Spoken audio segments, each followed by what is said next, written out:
राधे राधे। आज श्री वैशाख महात्म में चौथा अध्याय। नारद जी बोले, हे राजन, जैसे रसों में दूध, दूध से दही और दही से घृत उत्तम है, वैसे ही मासों में कार्तिक मास, कार्तिक से माघ तथा माघ से वैशाख मास अधिक उत्तम है। इसमें धर्म करना बरगद के बरहाई की तरह बढ़ता है। मई की संक्रांति में मधुसूदन भगवान का ध्यान तथा प्रातःकाल स्नान कर विष्णु का पूजन करें और नीचे लिखे मंत्र से मधुसूदन भगवान की प्रार्थना करें। हे मधुसूदन देवादिदेव, मैं वैशाख मेष की संक्रांति भर प्रातःकाल स्नान करने की कामना करता हूँ, आप इसे निर्विघ्न पूर्ण कीजिए।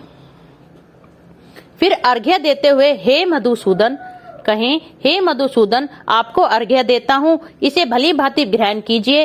गंगादि नदी तीर्थ सब जलाशय मेरे दिए हुए अर्घ्य को प्रसन्नता से ग्रहण करो और मुझ पर प्रसन्न होकर यथोचित फल दीजिए। फिर वस्त्र पहनकर आहिक कर्मों को करें, फूलों से भगवान का पूजन करें। विष्णु भगवान की वैशाख मास संबंधी कथा सुनने से वह कोटि जन्म के संचित पापों से छूटकर मोक्ष पाता है। पृथ्वी, स्वर्ग और पाताल कहीं भी दुख नहीं होता, कभी गर्भ में नहीं आता और न कभी माता का दूध पीता है।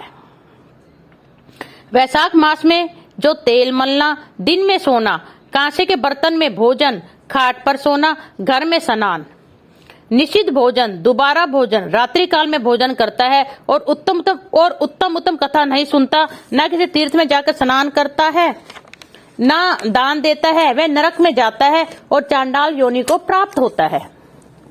उसे कुत्ते की योनि 100 वर्ष तक प्राप्त होती है, फिर गधे व खच्चर की योनि प्राप्त कर नरकगामी होता है। 1000 ब्राह्मणों की हत्या का पाप किसी तरह दूर हो जाता है, परंतु वैशाख मास में स्नान आदि न करने से उसका पाप कभी दूर नहीं होता। वैशाख मास में नियम पूर्वक कमल के पत्तों पर भोजन करने से सब पापों से निर्वृत्त होकर विष्णु लोक मिलता है।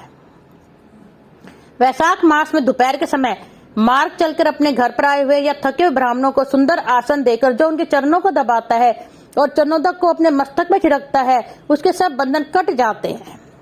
उसे गंगादि संपूर्ण तीर्थों में स्नान करने के बराबर फल निश्चय ही मिलता है। वैशाख मास में अन्नदान व जलदान न करने से पाप और दुख कभी दूर नहीं होते। प्रातःकाल सूर्योदय होने पर सागर से मिलने वाली सप्त गंगा, जाह्नवी, वृद्ध गंगा, कालिंदी, सरस्वती, कावेरी, नर्मदा और वेणी में स्नान करके विष्णु भगवान में मन लगाने से 7 जन्म संचित पाप शीघ्र नष्ट हो जाते हैं। वैशाख के महीने में बावड़ी में स्नान करने या घर से अलग आप प्रीकृत गो के चरण के रखने की जगह के स्नान के समान जल भरा हो, उसमें भी स्नान करने से राजन बड़े बड़े पाप दूर हो जाते हैं।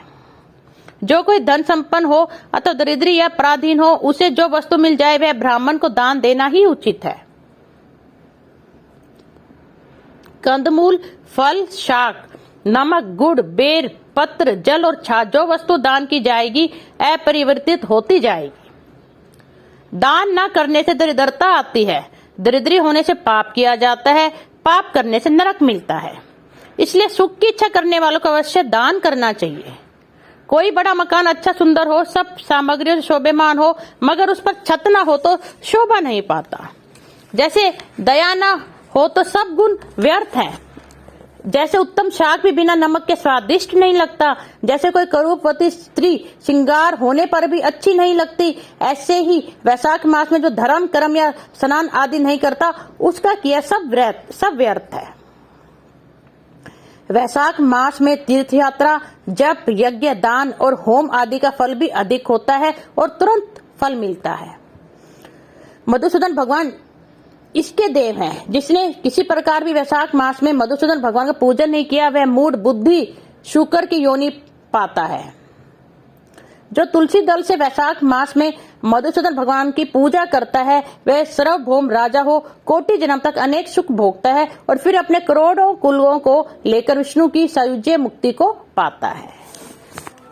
ओम तत्सत, ओम तत्सत, ओम तत्सत। ओम नमो भगवते वासुदेवाय। आपने सुना सब भक्तजनों कि वैशाख मास में दान करने का बहुत ही उत्तम फल है। आशा करती हूँ आपको ये अध्याय बड़ा ही अनुपम लगा होगा। अगर आपको ये अध्याय अनुपम लगा हो तो इसे शेयर करना मत भूलिएगा, ताकि अपनी भावी पीढ़ी को भी अपने सारे जो सांस्कृतिक अपने महात्म्य हैं, अपने पुराने जो व्याख्यान हैं, उनके बारे में उनकी भी रुचि बढ़े। अब मैं जाने की आज्ञा चाहती हूँ। ओम नमो भगवते वासुदेवाय। धन्यवाद।